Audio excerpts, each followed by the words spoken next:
Hey guys, welcome to episode 2 of the Gentlemen's Club. Today we're just going to be touching on strength beyond individuality and basically the power of solitude. So, again, it's that wonderful juxtaposition there. What is isolation? What is isolation? Isolation is basically escape, and solitude breeds a sense of evolution, right? Evolving as an individual. So we have to escape the trap of isolating ourselves simply because it feels good, right? And coming from a person who's introverted, I like to call myself an introverted extrovert. I do see times where isolating yourself can feel necessary, but just that framing of isolation can be toxic, right? Because isolation insulates you from things that are going on outside you, right? And I don't ever want us to be individuals who just seeks out being alone for the sake of being alone. I think there's a huge difference between being alone simply because it's you're not trying to force things, or you're not trying to be a person that is amongst the noise constantly at the risk of your own sanity or individuality. So again, it's really just that delineation between isolation and solitude. So we got to learn to stop being recluses, right? Because reclusive behavior breeds that toxicity that leads to negative behaviors and just negatively impacting yourself and the people around you. Because you have to remind yourself that there are people who truly love you and care for you, right? And let's just push past that isolative behavior. So most men, what I tend to see is that most men fear silence. Oh my gosh. This is like the craziest part too, because I see it coming from a Nigerian family in a third world country. I've seen how men can be so engrossed in the idea of busyness, because it can be enshrouded in this workhorse mentality that pushes you to not find the best qualities that are existing within your own individuality, right? So again, it's really that juxtaposition between isolation and solitude, in a sense, because you have to be able to learn to separate the noise and pursue individuality in some sense, but don't let it lead to this negative mindset and mentality of I'm just a person who wants to be a lone ranger and doesn't want to share his or her burdens. And most men do fear silence, and silence does reveal the internal noise we hide from, right? And this is really so key, because it's like solitude, again, not isolation, escape. Solitude is in that place where we see through looking internally and taking the cost of the things that that irk us, or the things that impact our negative temperament. Solitude and looking internally is where we tend to see those things more clearly.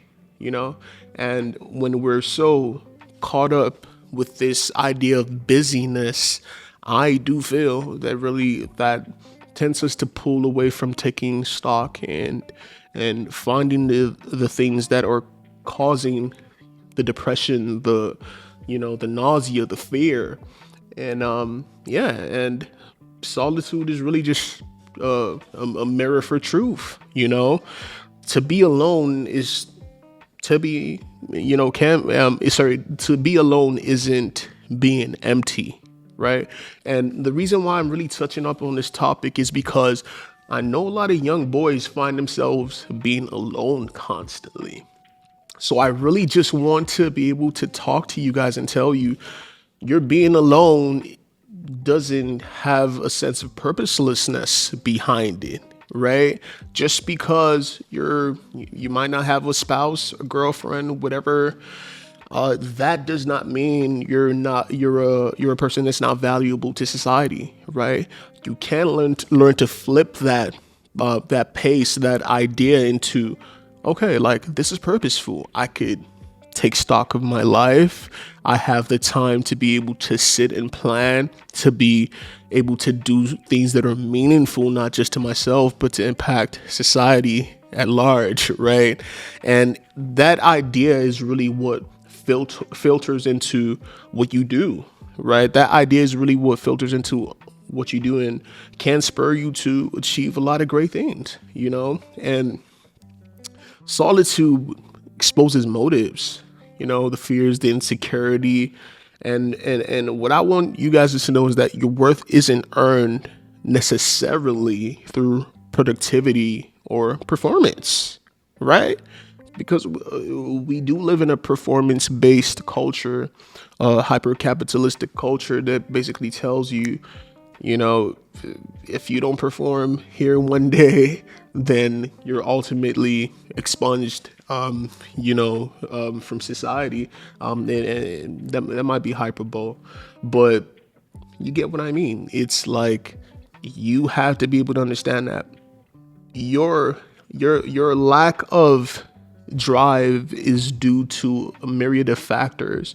Yes, in a sense, the decision is up to you and you can make better decisions, but there's so many hidden things that you battle with on a constant basis. It goes back to the idea of the Matrix, the world that's unseen, right? The world that's unseen, and basically the ideologies that impact your thought system, right? So you have to be able to understand that the only thing you're in control of are your decisions, right? So I can decide to choose joy. I can decide to choose not to feel empty, even though I live in a caged world, right? That is built to insulate me and make me feel like I'm less than, right? So this is one of the reasons why I'm very, very staunch on creating a delineation between solitude and isolation, right? And yeah, you get to meet your unfiltered self, and that's a great thing. That's a great thing because I know this happens a lot conversationally. Like, even when having conversations with people, there's things like friends or family, there's things they point out sometimes you can't really see in yourself.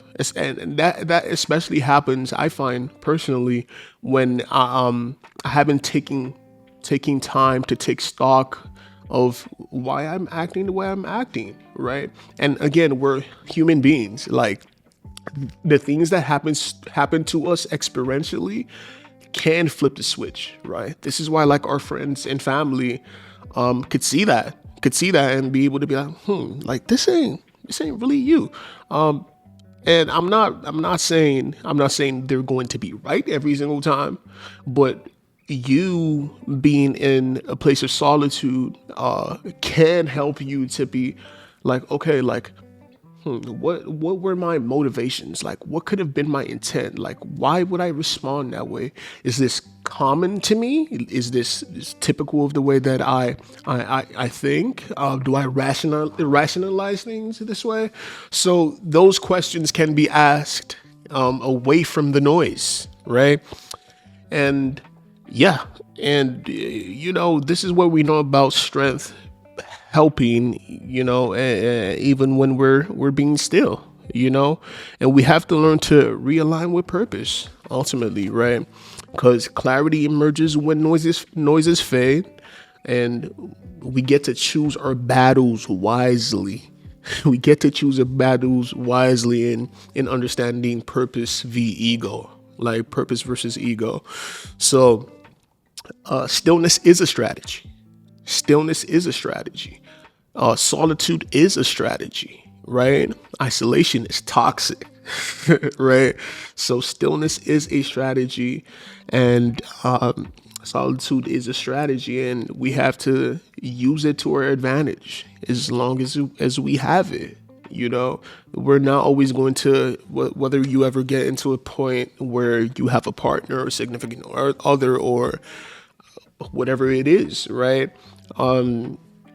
You're not always going to have that luxury of being able to give yourself solitude, right? Because sometimes there will be other priorities, but not to say you're not gonna again, because I don't want to paint this bleak picture of what the future's supposed to be, but yeah, so just value solitude for as long as you have it, and do not feel out of place just because you're alone, right? Like in this world, like where you have a lot of noise, to be able to be alone and